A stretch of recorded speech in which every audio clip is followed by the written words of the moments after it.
This is your daily dose of all things royal. Welcome back, my gorgeous, good-looking friends. Make no mistake about it, Meghan Markle is up to something. An article ready to go from People magazine once this photo surfaced on social media, stating that Meghan Markle made a solo trip this weekend to Chicago for godson's first communion. So according to People magazine, leftist reporter Natalie Martinez from NBC Chicago posted a photo on X of the Duchess of Sussex attending a First Communion ceremony at the Holy Name Cathedral in Chicago on Saturday, May the 2nd. The photo shows Meghan in an elegant beige turtleneck smiling as children process down the aisle.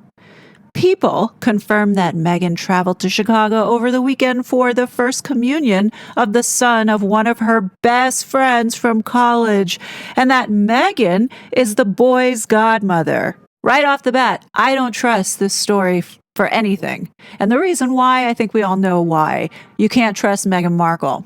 She's always up to something. And the fact that there is a news reporter, a well-known one in Chicago, that just so happens to have this picture and then posts it up, and then from there, it goes viral the next day. Nah, I'm not buying it. Not buying it for a second. When we think about this, who is this best friend from Northwestern So where was this so-called best friend for Meghan Markle's 2018 wedding? Like, why would you name Meghan Markle as the godparent to your child when you weren't even invited to her wedding? I mean, we're all aware that Meghan is the godparent to Benita and Darren Litt's children. Why they named her as godparent, I have no idea. But at some point, they obviously trusted her and they had some form of relationship. But in this case, how many friends does Meghan Markle really have? Like, we can count them on our hands. And have you noticed, everything that Meghan Markle puts out, none of it ever makes any kind of sense? Like, I'm so sick and tired of this woman playing so many games with the public. People are now seeing through it, and they're not buying any of these stories. And even if, let's say, the slightest chance that there is a possibility this is true, nobody believes it because she's told too many lies. And Meghan is there with David Langdon, or I like to call him Baldy, which is Harry's personal security. So it makes you question, where is Harry? What's gross about all of this is that Meghan has now managed to make this little girl's communion all about her now.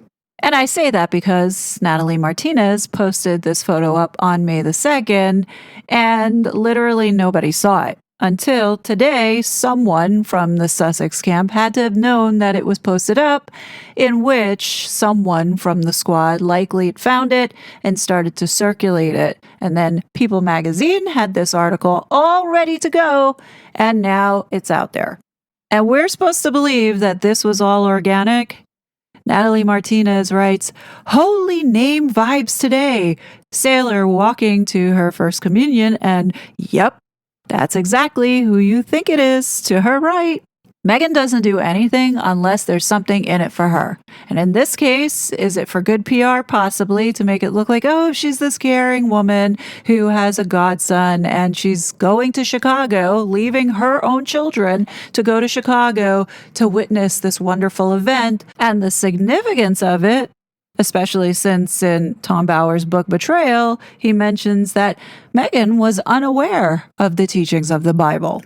You don't need me to rehash the past. We all know this is a woman who can't even show up for her alleged dad, let alone, make time for her own children. And here she is going to the middle of the country to attend some random best friend from Northwestern that has no name.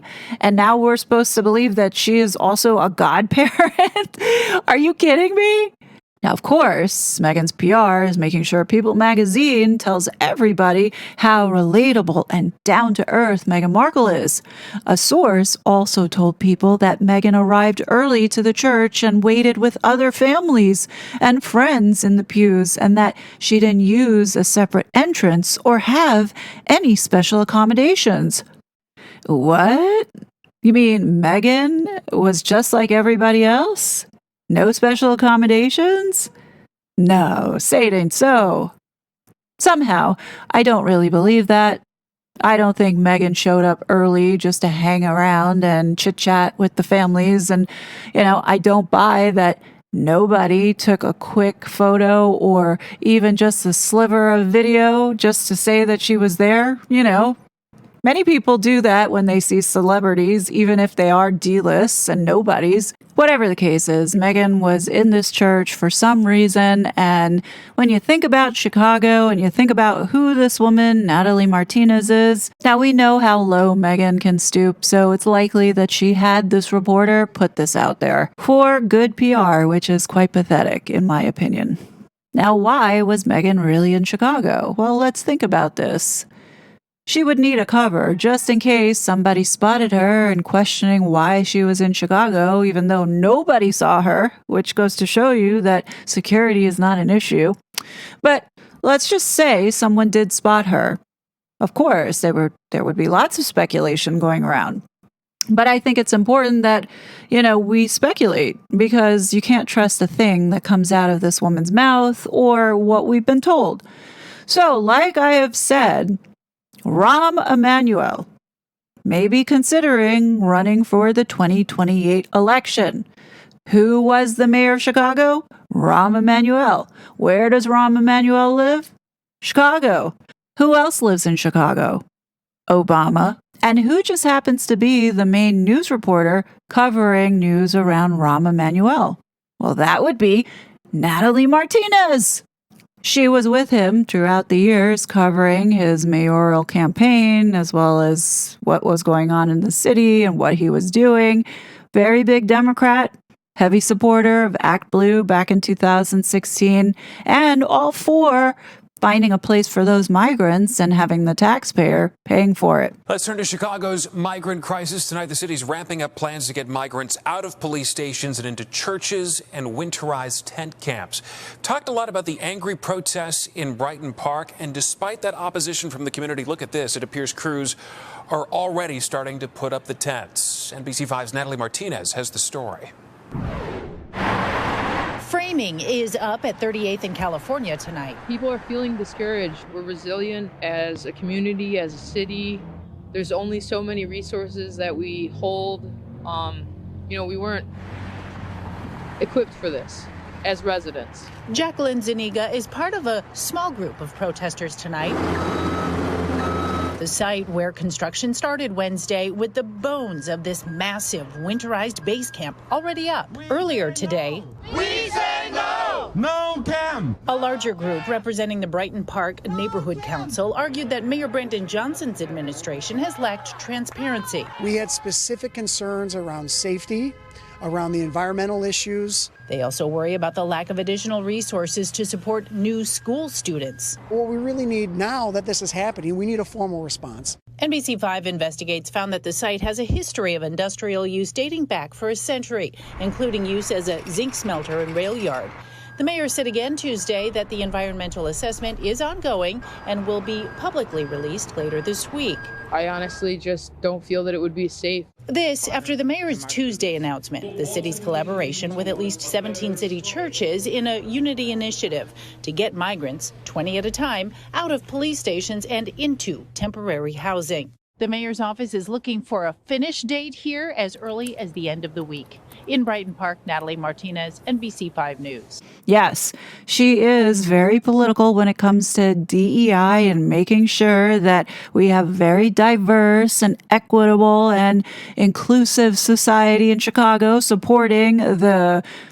Now, if the rumors are true that he will be running in 2028, well, I wouldn't be surprised if Meghan was out in Chicago trying to get herself in there early to make sure that she doesn't miss a beat when it comes to, let's say, the Democrats, God forbid, end up taking back the White House. She's going to want to make sure that she has a position somewhere that holds some kind of power, because we all know Meghan's not going to be able to stand it when William and Catherine take over.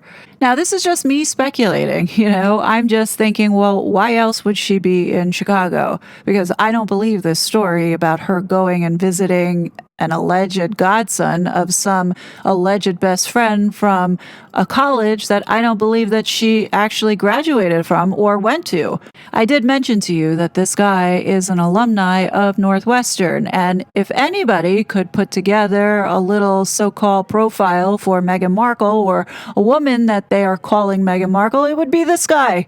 And let's all not forget Rahm's close relationship with Obama. Now, this could be all far-fetched, but I wouldn't put anything past this woman at this point, and everything needs to be questioned. For all we know, maybe she was going to see her old drug dealer.